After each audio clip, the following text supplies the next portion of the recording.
দুর্নীতি দমন কমিশন প্রধান কার্যালয়ের এনফোর্সমেন্ট ইউনিট থেকে আমরা একটা অভিযান পরিচালনার জন্য আজকে এখানে এসেছি।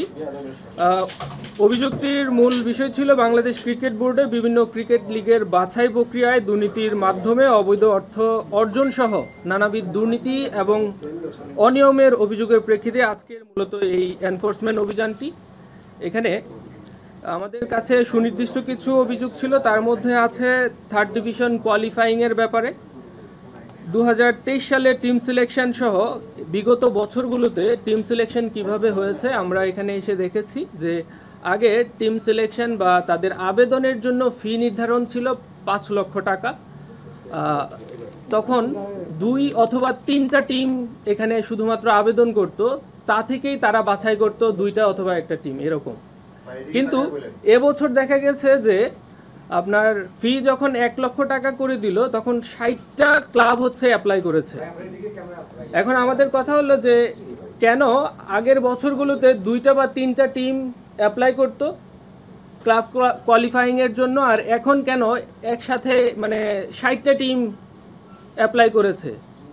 এটা হয়তোবা কিছু কারণ আছে, আমরা ডকুমেন্টস কালেক্ট করেছি যে এখানে ব্যক্তিগত কোনো প্রভাব ছিল কিনা বা হয়তোবা থাকতে পারে বোর্ডের কোনো প্রভাব ছিল কিনা এই থার্ড ডিভিশন কোয়ালিফাইংয়ের যেই সিলেকশন প্রক্রিয়ায়। এবং বেশ কিছু ক্রাইটেরিয়া ছিল যেগুলো আসলে পাড়া মহল্লার যেই ক্লাবগুলো আছে তাদের পক্ষে এগুলো মিট আপ করা সম্ভবও ছিল না। এই জিনিসগুলো আমরা একটু যাচাই বাছাই করে দেখব।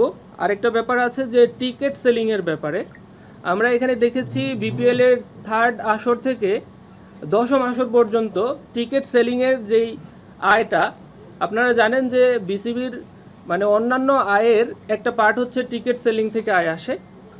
সেই আয়ে দেখা গেছে যে গত 8 বছরে 3য় থেকে 10ম আসর পর্যন্ত 15 কোটি টাকা আয় দেখানো হয়েছে। কিন্তু বিসিবি যখন নিজেরা দায়িত্ব নিল যে আমরাই টিকিট সেল করব, তখন 11তম আসরে আয় দেখানো হয়েছে প্রায় 13 কোটি টাকা। যেখানে 8 বছরে 15 কোটি টাকা, 1 বছরেই 13 কোটি টাকা। এখানে হয়তোবা অ্যানোমালি কি থাকতে পারে সেটা আমরা রেকর্ডপত্র সংগ্রহ করছি, সেগুলো রেকর্ডপত্র পর্যালোচনা করে আমরা দেখব যে আসলে এটার প্রকৃত কারণটা কি। তাছাড়া মুজিব 100 একটা প্রোগ্রাম ছিল, সেখানে ব্যয় দেখানো হয়েছে, সেই ব্যয়গুলোতে কিছু অ্যানোমালি আছে। অভিযোগ সম্পর্কে রেকর্ডপত্র সংগ্রহ করা হয়েছে, সেগুলো আমরা যাচাই বাছাই করে আমরা আমাদের এনফোর্সমেন্ট ইউনিটে প্রতিবেদন দাখিল করব। সেই অনুযায়ী কমিশন সিদ্ধান্ত নেবে আসলে পরবর্তী পদক্ষেপ কী হবে। ধন্যবাদ সবাইকে। আপনাদের যদি কোনো প্রশ্ন থাকে আমরা কি একটা প্রশ্ন করতে পারবো? হ্যাঁ, আচ্ছা, একটু আমাদের জানার ছিল যে আপনারা কি নির্দিষ্ট কোনো অভিযোগের ভিত্তিতে আজকে এই অনুসন্ধানে এসেছেন, নাকি মানে জাস্ট আপনাদের রুটিন ওয়ার্ক বা কোনো কিছুর জন্য? না, আমাদের দুর্নীতি দমন কমিশনে প্রত্যেকটা অভিযান সুনির্দিষ্ট অভিযোগের পরিপ্রেক্ষিতেই হয়ে থাকে। আমরা বিভিন্ন মিডিয়া, প্রিন্ট মিডিয়া থেকে বিভিন্ন মিডিয়া থেকে আমরা মূলত অভিযোগ পেয়ে থাকি। সেই অভিযোগগুলো যাচাই বাছাই করার জন্য আমাদের একটা কমিটি আছে।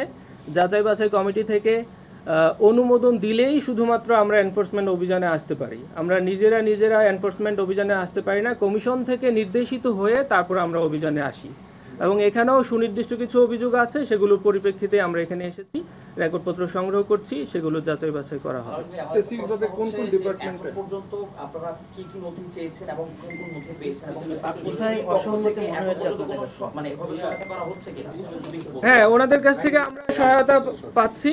এখানে সিইও আছেন যে থার্ড ডিভিশন কোয়ালিফাইংয়ের যে ব্যাপারগুলো বিগত 5 থেকে 7 বছরে যারা অংশগ্রহণ করেছে, পার্টিসিপেট করেছিল, ওই নির্দিষ্ট ফিটা জমা দিয়ে ওরকম যেই লিস্টটা আছে সেটা সংগ্রহ করেছি এবং তখনকার রিকোয়ারমেন্টগুলো কী ছিল, বর্তমান রিকোয়ারমেন্টগুলো কী আছে, সেগুলো আমরা আসলে তুলনামূলক আলোচনা যাচাই বাছাই করে দেখব যে এখানে আসলে কোনো ধরনের অসঙ্গতি আছে কি না।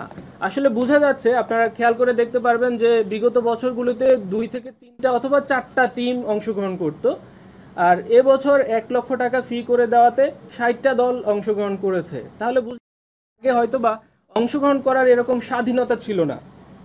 বা কোনো একটা প্রেশার ছিল যেটার জন্য তারা অংশগ্রহণ করতে পারে নাই। এটা কি আসলে সেটা আমরা এখনো জানি না। আমরা রেকর্ডপত্র সংগ্রহ যেহেতু করেছি, সেগুলো যাচাই বাছাই করে বুঝতে পারবো যে আসলে এখানে কি অসঙ্গতি ছিল। আমরা স্পেসিফিক যদি বলি যে তিনটা বিষয়, এটা থার্ড ডিভিশনের কথা বললাম, আর একটা বিপিএল টিকিট পড়া, একটা মুভি এন্টারটেইনমেন্ট। এখন পর্যন্ত 2 ঘন্টা আসলেন, আপনাদের কাছে প্রাথমিকভাবে মনে হচ্ছে যে অসঙ্গতি আছে প্রত্যেকটাতে, যে অভিযোগ? প্রাথমিকভাবে মনে হচ্ছে যে অসঙ্গতি আছে, কারণ আপনি টিকিট সেলিং এর ব্যাপারটা যদি আপনি দেখেন তাহলে বুঝতে পারবেন। 8 বছরে আয় হচ্ছে 15 কোটি টাকা, আর 1 বছরে আয় হচ্ছে 13 কোটি টাকা।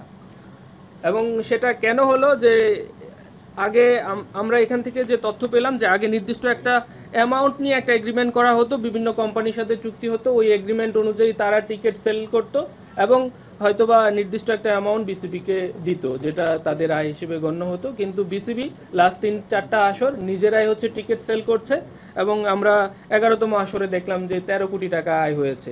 8 বছরে যেখানে 15 কোটি, 1 বছরেই 13 কোটি। তাহলে আমরা রেকর্ডপত্র যেহেতু পেয়েছি, সেগুলো পর্যালোচনা করলে দেখা যাবে যে আসলে প্রকৃত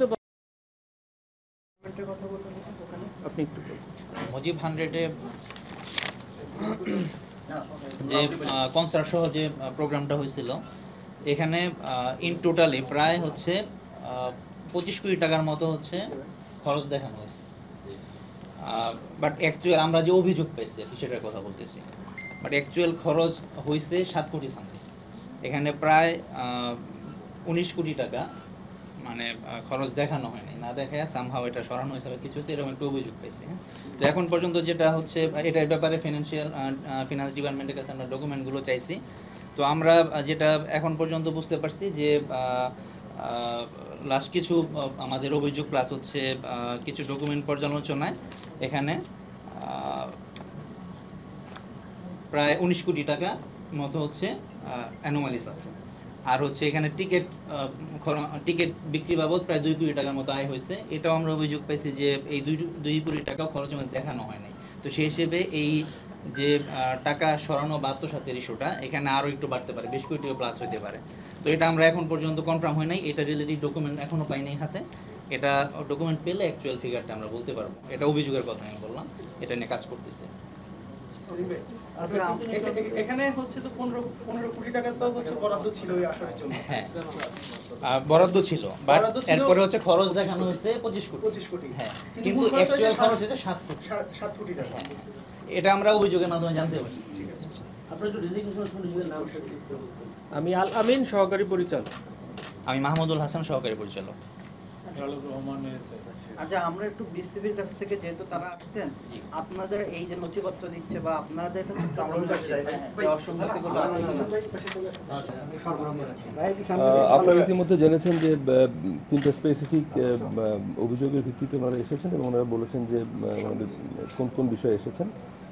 আমাদের কাছে এই সংক্রান্ত যে সমস্ত ইনফরমেশন বা যে সমস্ত তথ্য বা ডকুমেন্টস আছে, এগুলো ওনারা চেয়েছেন। আমরা আমাদের রিলেভেন্ট ডিপার্টমেন্টকে বলেছি যে তথ্য বা উপাত্ত ওনারা চাচ্ছেন সেগুলো দিয়ে ওনাদের সার্বিকভাবে সহযোগিতা করার জন্য, এবং আমরা আমাদের দিক থেকে সর্বাত্মক সহযোগিতা করতে পারি। Thank you.